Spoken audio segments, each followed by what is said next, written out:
Bismillahirrahmanirrahim. Assalamualaikum warahmatullahi wabarakatuh. Alhamdulillahirabbil alamin. Wa bihi nasta'inu ala umuri dunya waddin. Wassalatu wassalamu ala asyrafil anbiya'i wal mursalin. Nabiyyina Muhammadin wa ala alihi wa sahbihi ajma'in, amma ba'd. Ma'asyiral muslimin rahimani wa rahimakumullah, jamaah salat maghrib yang dirahmati Allah Subhanahu wa taala, kaum muslimin dan muslimat. Pendengar setia suara mujahidin, suara peraja dimanapun Anda berada, rahimani wa rahimakumullah. Kita akan melanjutkan sedikit pada pembahasan tentang surah Ad-Duha, yang pada saat itu pernah kita bahas ayat yang pertama, yaitu tentang Wadduha. Kemudian ayat yang berikutnya adalah wal laili idza saja. Waktu duha sudah kita ketahui bahwa dimulai dari sejak matahari terbit, kira-kira tingginya 1 tombak, kurang lebih 150 cm, 1,5 meter. Itu sudah dimulai waktu duha, yang berhenti ila ma qubaila zuhur, yang berhenti sebelum masuknya waktu zuhur. Cuman yang paling afdal adalah sebagaimana Rasulullah SAW pernah menemukan orang yang sedang sholat duha pada saat matahari sudah mulai terik, sudah mulai panas. Beliau mengatakan, fatilka sholatul awwabin, itulah sholatnya orang-orang yang taubat. Sekurang-kurangnya sholat duha itu dilaksanakan 2 rakaat. Sebagaimana kita sebutkan hadisnya, bahwa jadi setiap manusia itu memiliki, dalam tubuhnya memiliki persendian itu ada ruas-ruasnya, ada berapa? 360 ya, yang setiap hari harus disodakohi. Maka para sahabat mengatakan, la hajjutikuna, nggak mungkin kita bisa mensodakohi sekian banyak persendian yang ada dalam tubuh kita. Kemudian Rasulullah SAW mengatakan bahwa fayakfi bi rak'atay duha, cukup seseorang dengan melaksanakan sholat duha 2 rakaat. Baik, kemudian di sini wal laili idza saja faqabalahu bil lail. Ketika Allah Subhanahu wa taala berbicara tentang wadduha, betapa ruginya waktu duha itu, kemudian Allah Subhanahu wa taala bersumpah juga dengan nama wal laili idza saja. Jadi wal lail, dan demi malam ketika sudah mulai gelap. Disebutkan di sini yuqalu sajal lailu yasju sajwan idza sakana wal bahru idza saja ay sakana. Jadi yang dimasukkan dengan saja di sini adalah pada saat telah larut malam, di mana semuanya sudah merasa tenang. Kita bisa mendengarkan suara jangkrik, suara sekecil apapun itu pada saat di tengah malam, mungkin jam 12 malam. Mungkin kalau di desa lebih awal lagi, jam 11, jam 10 itu sudah mulai sepi gitu. Apalagi tengah malam, kadang-kadang suara lolongan anjing yang jauh pun terdengar pada saat di malam hari. Allah Subhanahu wa taala mengingatkan wal laili idza saja. Betapa urgennya juga malam ini. Jadi Allah Subhanahu wa taala sangatlah adil gitu. Jadi Allah Subhanahu wa taala menciptakan malam supaya manusia, makhluk-makhluk Allah itu beristirahat. Waja'alna al-laila libasa, dan kami jadikan malam itu adalah libasan, sebagai pakaian gitu. Jadi kenapa dikatakan libas? Jadi Allah Subhanahu wa taala menyerupakan malam itu dengan libas, dengan pakaian. Pakaian itulah menutupi aurat. Nah, kalau ketika datang di malam hari, maka semuanya akan tertutup bumi ini. Jadi ibaratkan seperti pakaian. Sehingga Allah mengatakan waja'alna naumakum subata, dan kami jadikan malam hari itu untuk tidur kamu, untuk istirahat. Tidur di malam hari 1 jam tidak bisa menyamai 2-3 jam, bahkan 5 jam mungkin tidak bisa diganti dengan di siang hari. Karena memang ini merupakan fitrah Allah Subhanahu wa taala yang telah diletakkan pada setiap manusia. Memang malam hari manusia itu harus beristirahat. Baik, ikhwatan iman rahimani wa rahimakumullah. Pada malam hari juga Allah Subhanahu wa taala mewajibkan kita melaksanakan sholat 2 ya, yaitu sholat maghrib dan sholat Isya. Demikian juga kalau sudah tiba tengah malam, kita dianjurkan. Yang anjuran ini adalah pertamanya adalah merupakan perintah wajib, yaitu melaksanakan qiyamul lail. Sebagaimana firman Allah Subhanahu wa taala, Bismillahirrahmanirrahim, ya ayyuhal muzammil qumil laila illa qalila isfahu aw qus minhu qalila aw zid alaihi wa rattilil qur'ana tartila. Wahai orang-orang muslimin, bangunlah, bangkitlah. Jadi qiyamul lail itu sebaiknya diawali dengan tidur terlebih dahulu. Qumil laila illa qalilan, kecuali sedikit, nisfahu mungkin separuh malam, ya 12 malam. Aw qus minhu qalila, atau kurangi dikit lagi, jam 11. Aw zid alaihi wa rattilil qur'ana, atau tambahkan lagi di sepertiga malam terakhir. Dan bacalah Al-Quran dengan tartil, wa rattilil qur'ana tartila.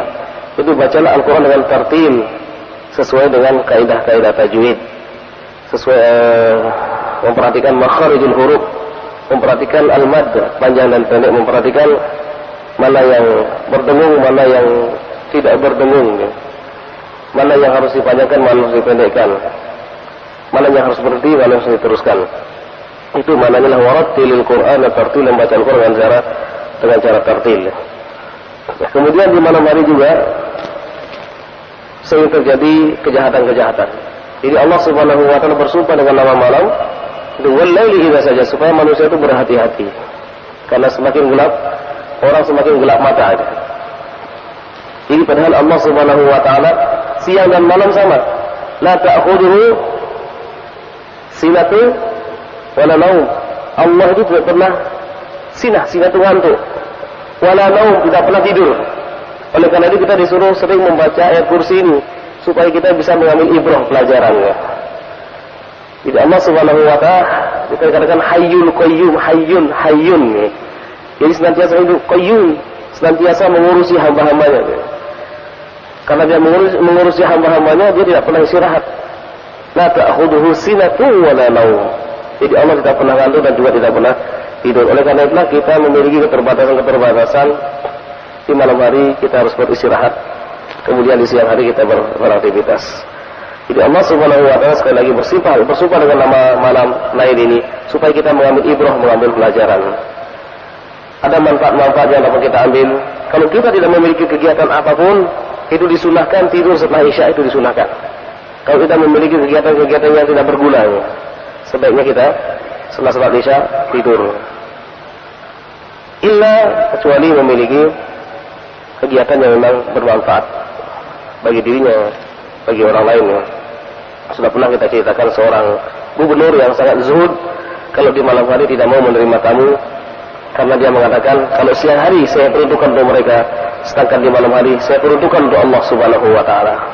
Artinya setiap malam dia melaksanakan sholat tahajud. Tapi kalau dari mana rahimahullah, mungkin ini mengawali dari pertanyaan barangkali ada yang ingin bertanya. Silakan. Baru ayat yang kedua dari surah Ad-Duha. Kita belum bicara tentang turunnya surah Ad-Duha ini, apa sebab turunnya. Kandungannya sangat luar biasa. Silakan kalau ada yang ingin bertanya. Fadhol. Assalamualaikum warahmatullahi wabarakatuh. Waalaikumsalam warahmatullahi wabarakatuh. Kalau ada perintah sholat malam, berarti kan waktu istirahat kita kan terbatas juga. Selain siang kerja, malam juga terjaga untuk sholat malam. Kira-kira batasan waktu yang afdol itu untuk istirahat seorang muslim itu berapa jam, Ustaz? Iya. Terus yang kedua, saya pernah sholat malam, ngantuk, saya tidur, akhirnya subuh kebelakang itu. Kebelakang ya? Iya, Ustaz. Itu gimana, Ustaz? Iya. Kalau menurut ilmu kesehatan sih kalau orang istirahat itu 8 jam dia. Ya. Tapi kalau membaca ayatnya, tengah malam kita suruh bangun tuh ya. Mana yang kita ikuti gitu ya? Ikuti yang 8 jam atau kita mengikuti perintah Allah Subhanahu wa taala ya. Jadi intinya adalah tidur adalah kualitas tidur itu.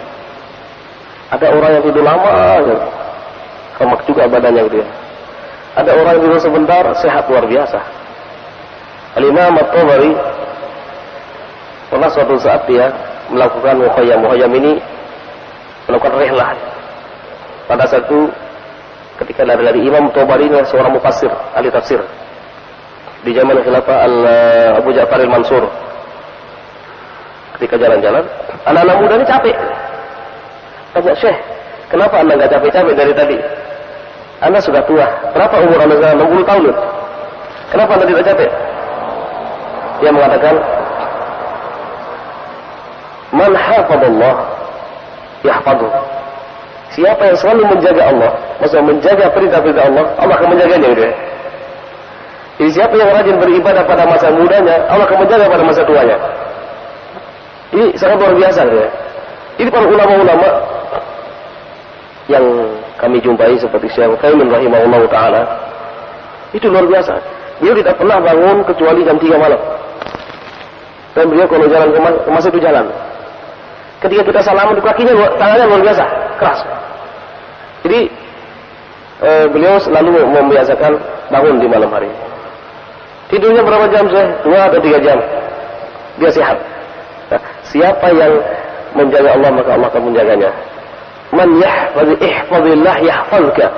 Siapa yang menjaga Allah, akan menjaga perintah-perintah Allah Subhanahu wa taala, Allah akan menjaganya dia. Jadi ketika kita yakin dengan perintah Allah Subhanahu wa taala dan juga tidur kita benar, ketika kita tidur kita usahakan dalam keadaan berwudu. Kalau bisa lagi diawali dengan qiraatul Qur'anul Karim. Kemudian kita tidur, ya Allah bangunkan saya jam sekian. Insya Allah kita bangun dalam keadaan sehat. Kan ini perintah Allah. Kalau Allah sudah mengatakan laksanakan, kita laksanakan. Insya Allah Allah akan menjaganya. Ya. Bagaimana besok di kantor ngantuk kemudian? Insya Allah tidak ngantuk. Ya. Mungkin awal-awal ya mungkin. Itu tergantung kepada keyakinan. Yakin nggak atau enggak? Kalau kita nggak yakin ya tetap saja ngantuk dia. Tapi kalau kita yakin insya Allah Taala tidur yang berkualitas sekalipun dah sejam 2 jam itu bisa menyamai yang 8 jam. Jadi kalau kita tidurnya benar-benar, misalnya diantaranya adalah ada pada tidur itu adalah ila syikil aiman, itu menghadap ke apa? Kita tidur di sebelah kiri kita, tangan kita yang sebelah kanan. Kalau bisa kita menghadap ke kiblat ya. Jadi insyaallah kalau kita mengikuti aturan-aturan Allah Subhanahu wa taala, sekalipun tidur kita tidak panjang, tapi tidur kita berkualitas. Jadi kalau itu yang kita lakukan, insyaallah taala kita akan tetap dalam keadaan sehat walafiat. Ya sekurang-kurangnya kita melaksanakan sholat tahajud sepekan 3 kali gitu ya. Jadi ada waktu-waktu kita untuk istirahat. Jadi Allah tidak menuntut setiap hari kita laksanakan. Kalau yang mampu tiap hari tak apa silakan. Tapi kalau tidak 3 kali dalam sepekan. Ya. Jadi ada waktu-waktu kita ya, mungkin waktu untuk istirahat ya. Karena Rasulullah pun mengatakan fa inna ala jasadika haqq. Jasadmu punya hak juga untuk diistirahatkan. Fa inna ala ahlika haqq. Keluargamu juga punya hak untuk kalian tunaikan. Kemudian wa ala rabbika haqq. Demikian juga Tuhanmu punya hak juga yang harus kita penuhi. Hak Allah Subhanahu wa taala. Baik. Yang lain? Apa dulu?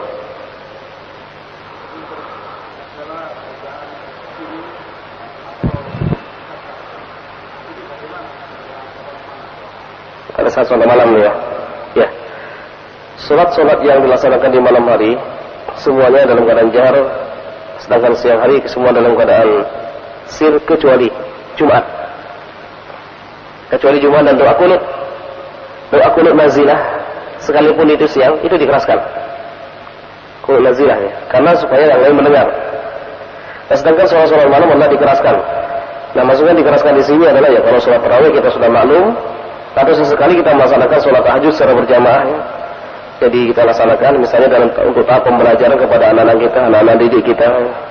Jadi sesekali atau mungkin sebulan sekali kita membiasakan mereka, melatih mereka untuk melaksanakan sholat tahajud berjamaah dalam rangka untuk membiasakan. Demikian juga kita bisa punya program mungkin sebulan sekali kita bangunkan anak-anak kita, istri kita sholat berjamaah di rumah. Kita pilih waktunya mungkin besoknya hari libur. Kita bangun di malam hari kita sholat bersama-sama dengan anak dan istri kita. Nah itu kalau misalnya kita sholat sendiri itu pun dikeraskan, tapi tidak sampai didengar oleh tetangga gitu ya. Jadi kita mengeraskan bacaannya sebatas kita kita yang mendengarkannya. Jadi tidak sampai bisa terlalu keras. Memang ada juga di zaman Nabi SAW, Nabi sendiri mendengarkan bacaan Quran dari luar rumah dia. Mungkin saja rumahnya dulu tidak sama dengan rumah kita sekarang ini, mungkin masih batu bagaimana sehingga suaranya masih bisa terdengar. Sehingga Rasulullah mengatakan, ya Abu Musa, ma fa'alta bil lail? Apa yang kau lakukan di malam hari? Tadi malam saya membaca Al-Quran ya Rasulullah. Rasulullah mengatakan, zid fa innal malaika yanzil yasma qira'atak. Tambahkan lagi karena malaikat itu turun mendengarkan bacaanmu. Jadi intinya adalah sholat malam dilakukan dengan cara dengan dikeraskan suaranya dia, tapi tidak keras sekali. Bisa dipahami ya?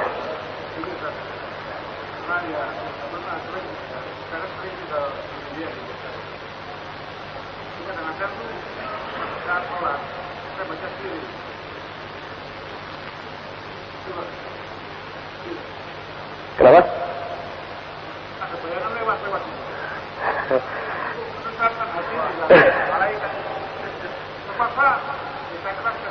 Ya memang suara dikeraskan. Ya berhusnuzon saja, mudah-mudahan malaikat yang lewat ya. Jadi dikeraskan, tapi itu ya sebatas kita lah yang mendengar gitu ya. Baik. Ini juga untuk menambah semangat supaya nggak ngantuk nanti. Kalau ngantuk nanti. Yang lain?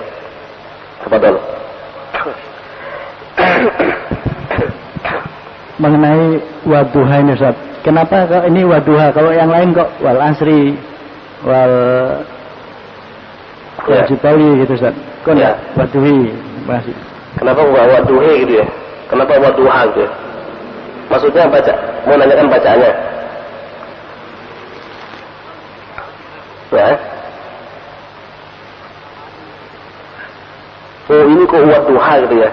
Kenapa waduhi gitu ya? Ya. Jadi wadduha di dalam kajian imla ya, tulis Arab itu ada yang disebut dengan alif layyinah, ini disebut dengan alif bengkok. Ada yang disebut alif maksurah dan alif layyinah.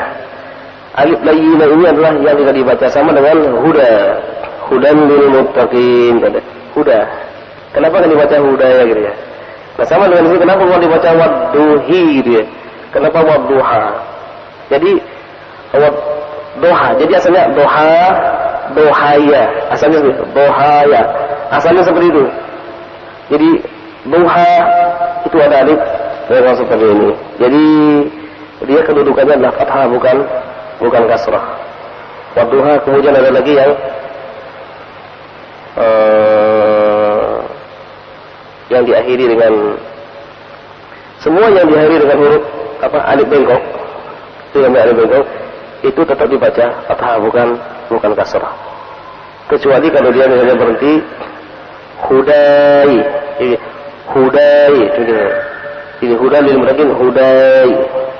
Faman tabi'a hudai. فمن تبع هداي فلا خوف عليهم ولا هم يحزنون. Jadi ketika kita berhenti habis nafas kita habis. Faman tabi'a hudai. Ini masuk dalam pelajaran khat. Nah, dari mana kita bisa mengetahui? Nanti akan ketika ada bacaan warsh, di situ bisa dibaca dengan suara semua. Wadduhi wal-layli ma sajid ma waddaka rabbuka wa ma qali wa lal-akhiratu khairun laka minal uli wa lasawfa yatika rabbuka fatardi.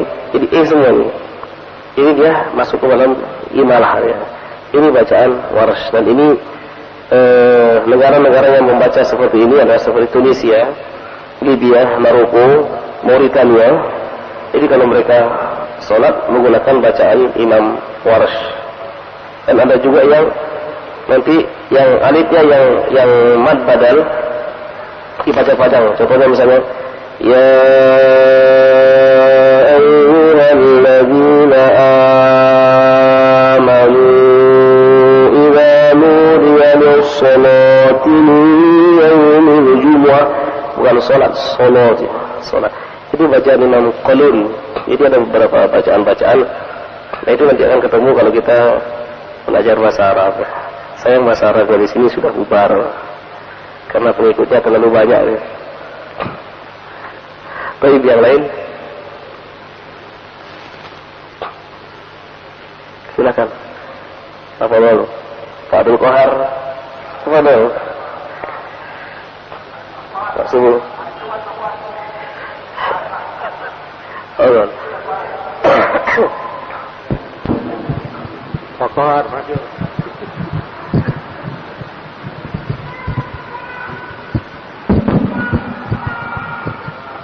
Bismillahirrahmanirrahim. Assalamualaikum warahmatullahi wabarakatuh. Waalaikumsalam warahmatullahi wabarakatuh. Dibahas tadi sedengar masalah sholat duha, kemudian dibahas lagi saudara ini masalah tahajud, ya.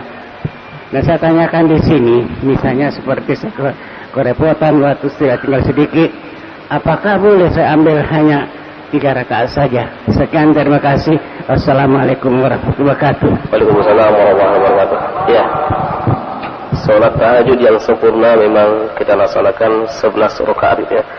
Tapi kalau misalnya kita dalam keadaan ya mungkin letih, karena nggak boleh sholat dalam keadaan ngantuk tuh nggak boleh. Jadi pada saat malam hari kita ngantuk sudah langsung tertidur. Jadi nanti demikian juga baca Quran ngantuk-ngantuk jangan. Tapi kalau saya baca Quran ngantuk, nah ini perlu diperiksa dia ada apa. Ngantuk-ngantuk saya baca Quran ngantuk, saya baca Quran ngantuk. Jadi biasanya nggak sempat bangun malam hari, apakah cukup 3 rakaat? Cukup. Dia masuk kepada sholat witir.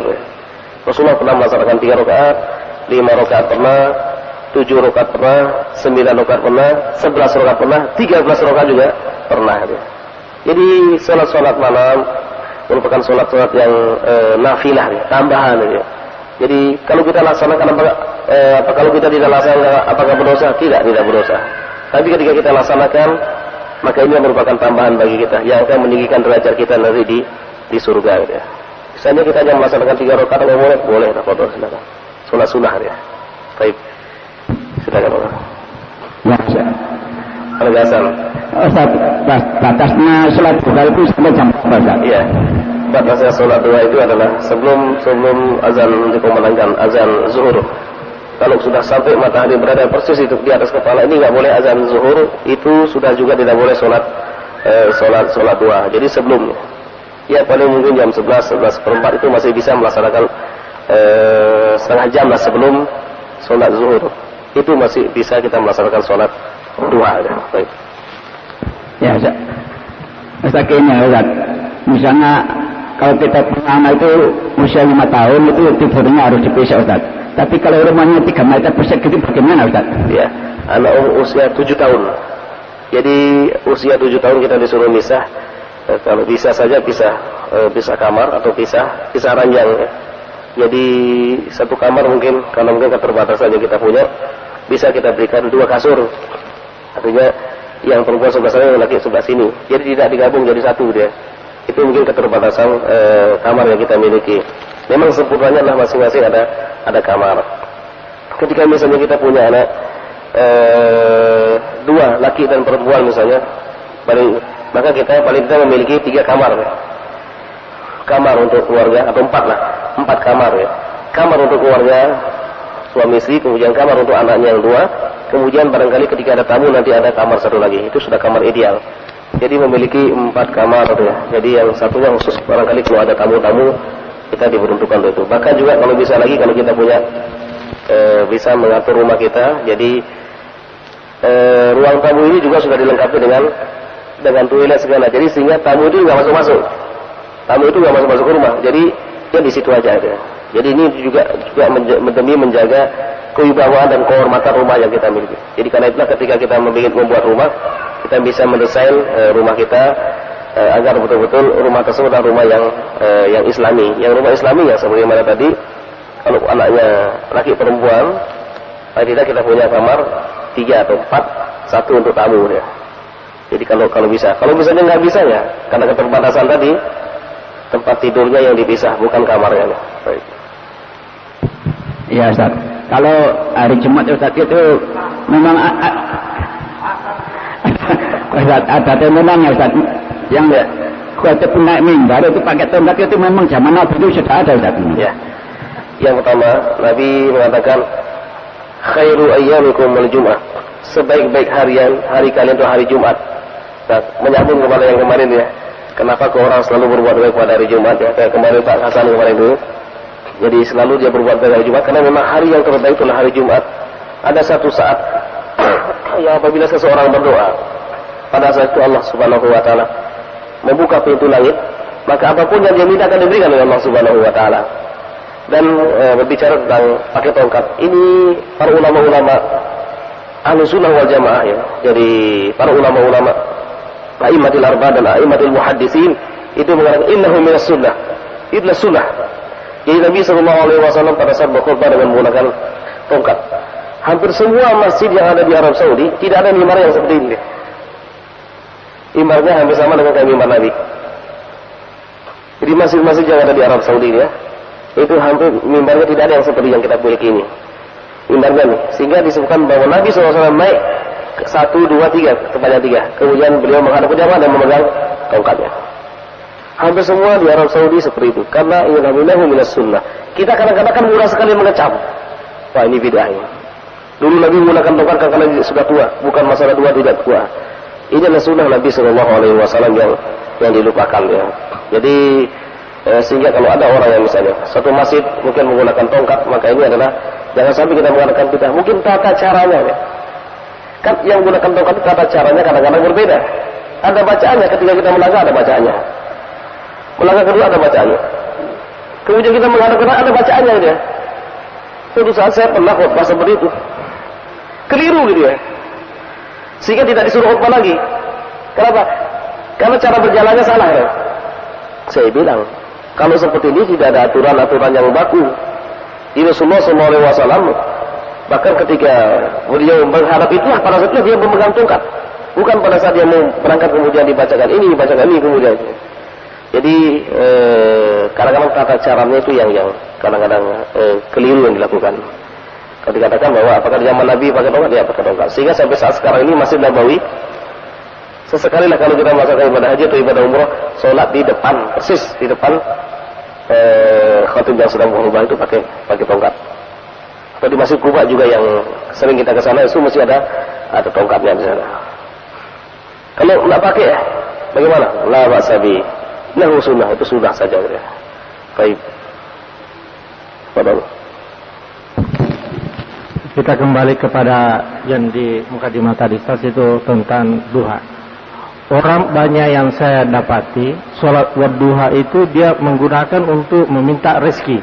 Apakah ini dibenarkan atau bagaimana? Iya. Sedangkan penjelasan Ustaz tadi bahwa duha itu kan adalah bersedekah kepada persendian kita. Yang kedua Ustaz, pernah saya dapati di Mujahidin ini menulis pandu bertuliskan bahwa sedekah itu cepat menjadi kaya. Padahal sedekah setahu saya, pengertian sedekah itu bahwa barang siapa yang selalu bersedekah maka jauh dari penyakit hati. Sekian Ustaz. Baik. Ya, jadi ada juga yang mengatakan ketika sholat duha itu dipergunakan untuk meminta rezeki. Saya belum menemukan dalil ya. Dalilnya secara khusus tentang masalah itu. Setiap kali kita melaksanakan ibadah sholat, kita akan selalu berdoa. Ketika tahiyat, dulu antara dua sujud, apa yang kita baca? Rabbighfirli warhamni wasburni warzuqni ya. Rezeki yang kita minta. Nah, apakah pada saat sholat duha boleh kita minta rezeki? Boleh, tafadhol silakan. Kita mau minta apa saja silakan. Tapi bukan tujuannya untuk sholat duha untuk meminta rezeki, bukan. Jadi kembali kepada bahwa sebagaimana hadis Nabi bahwa setiap persendian itu perlu disedekahi. Itulah kita melaksanakan sholat duha. Adapun ketika itu kita mau berdoa, tafadhol silakan mau berdoa apa saja. Rabbana atina fid dunya hasanah. Itu hasanah juga banyak, termasuk juga rezeki kita diberikan oleh Allah Subhanahu wa taala dan juga kesehatan. Demikian banyak hal ya, kebaikan di dunia ini. Kemudian kebaikan di akhirat. Kemudian yang kedua, cepat bersedekah, bersedekah cepat menjadi kaya gitu ya. Dan tidak ada juga disebutkan di dalam hadis orang yang cepat bersedekah itu menjadi kaya. Jadi intinya adalah Rasulullah mengatakan as-shadaqatu burhan. Sedekah itu bukti keimanan. Bukti keimanan. Ada orang-orang yang lama tidak disembuhkan penyakit. Tidak disembuhkan penyakitnya. Ujar Rasulullah mengatakan, bersedekahlah kamu. Ketika dia bersedekah sembuh dia. Ada juga orang yang selalu kehilangan. Itu disuruh bersedekah. Barangkali dia belum menunaikan hak-haknya kepada orang lain. Dan tentunya juga janji Allah Subhanahu wa taala terhadap orang-orang yang bersedekah, Allah akan lipat gandakan. Nah, ini para ulama kita mengatakan yang ayat yang 261, jadi 261 ini adalah fil akhirah, di akhirat. Jadi yang dimasukkan dilipat gandakan di situ adalah pahalanya dilipat gandakan oleh Allah Subhanahu wa taala. Ada juga yang menafsirkan bahwa yang dilipat gandakan adalah pada saat dia memberikan sesuatu sedikit kemudian Allah memberikan sesuatu yang banyak. Jadi sedekah itu juga sebagai sebuah wasilah kita untuk mendekatkan diri kita kepada Allah Subhanahu wa taala.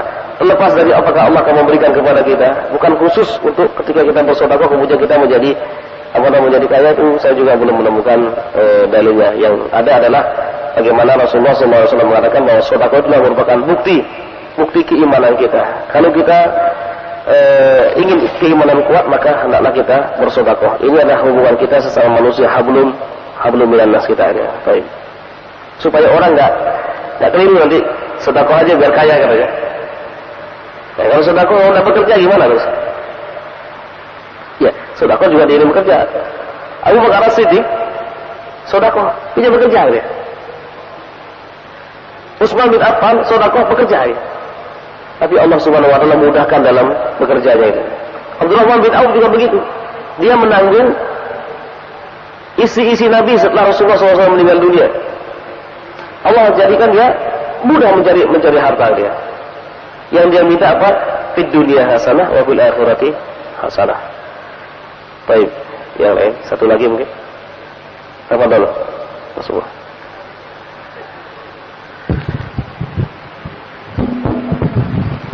Bismillahirrahmanirrahim. Assalamualaikum warahmatullahi wabarakatuh. Ini saya dengar tadi Pak Haji masalah sedekah ya. Yang saya tanyakan pada Ustadz, mana lebih tinggi nilainya di hadapan Allah? Apakah sholat kita, apakah jamaah haji kita, apakah sedekah kita, apakah amal jariah? Sekian dan terima kasih. Assalamualaikum warahmatullahi wabarakatuh. Waalaikumsalam warahmatullahi wabarakatuh. Ya. Allah Subhanahu wa taala menentukan suatu ada skala prioritas. Prioritas kita adalah al-wajibat. Jadi wajib-wajib. Jadi kalau yang wajib-wajib ini dilaksanakan, kata seorang sahabat, ya Rasulullah, kaifa law sallaitu khamsa salawat hal adkhulul jannah? Ya Rasulullah, ketika saya menjaga salat yang 5 waktu, apakah saya masuk surga? Rasulullah SAW mengatakan, bala in sadaqta, benar jika engkau benar ya, maksudnya jika engkau melaksanakan sholat itu dengan cara yang benar. Nah, kemudian baru yang lain. Jadi yang lain itu adalah sifatnya adalah nafilah. Jadi kalau yang wajib itu kan rukun Islam yang 5 ya, syahadatain jelas, kemudian sholat 5 waktu, puasa di bulan Ramadan. Dia nggak pernah puasa sama sekali, puasa sunnah, tapi dia puasa Ramadan. Apakah dia masuk surga? Masuk surga kata Rasulullah SAW. Kemudian yang ketiga adalah zakat ya. Di zakat, baik itu zakat fitrah maupun zakat mal. Kemudian yang kelima adalah melaksanakan menunaikan ibadah haji ke Baitullah. Nah, apabila ini sudah dilaksanakan semua, yang lain-lain tidak dilaksanakan, apakah dia selamat di hadapan Allah? Selamat di hadapan Allah Subhanahu wa taala. Nah, kemudian ada lain lagi amalan-amalan yang tambahan, amalan-amalan yang sunnah seperti salat malam. Rasulullah mengatakan afdhalus sholati ba'dal maktubah, yakni qiyamul lail. Salat yang paling afdal setelah salat maktubah, setelah salat yang fardu adalah qiyamul lail di malam hari. Demikian juga sedekah yang paling afdal adalah sedekah yang dilakukan seseorang pada saat dia dalam keadaan sehat dan dalam keadaan kaya. Jadi dalam keadaan sehat walafiat dan dalam keadaan kaya. Jadi tidak menunggu pada masa dia sudah tua nanti baru dia berinfak dan bersedekah. Kemudian ditanya lagi oleh sahabat, Ya Rasulullah, ayyu amalin afdal? Amalan apa yang paling afdal? Rasulullah mengatakan, amalul qal wastamar. Amal yang sedikit tapi terus menerus. Nah, seorang sahabat mengatakan, ya Rasulullah, inna nasan zahaba ahlud dusur bil ujur.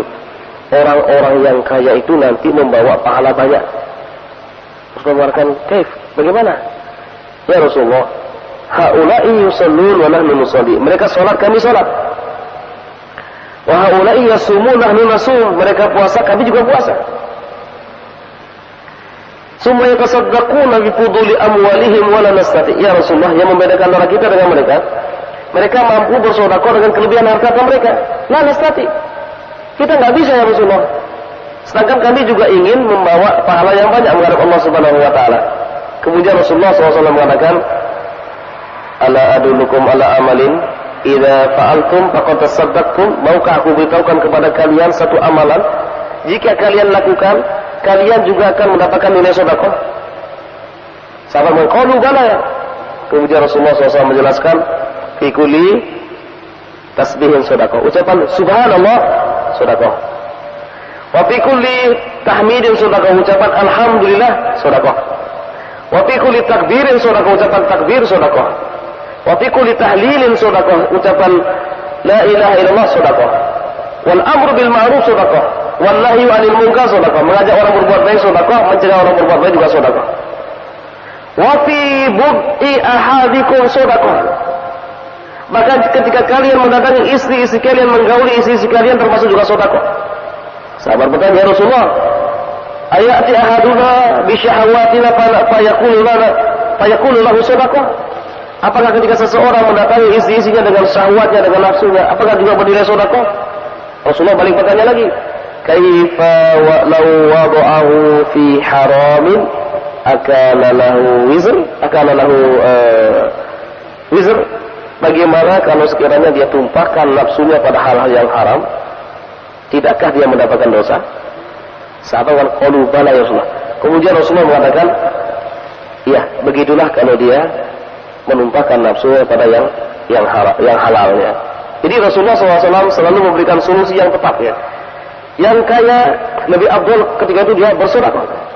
Yang miskin yang enggak punya, ya dia mengucapkan subhanallah, alhamdulillah, wa la ilaha illallah, la haula wala quwwata illa billah. Mana yang lebih afdal? Afdal tentunya yang bersedekah yang lebih afdal dia. Ini nilai sedekah. Jadi nilai sedekah dengan sedekah itu sendiri beda.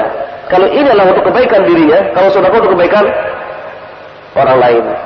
Seorang yang menghafal Al-Quran itu bagus untuk dirinya.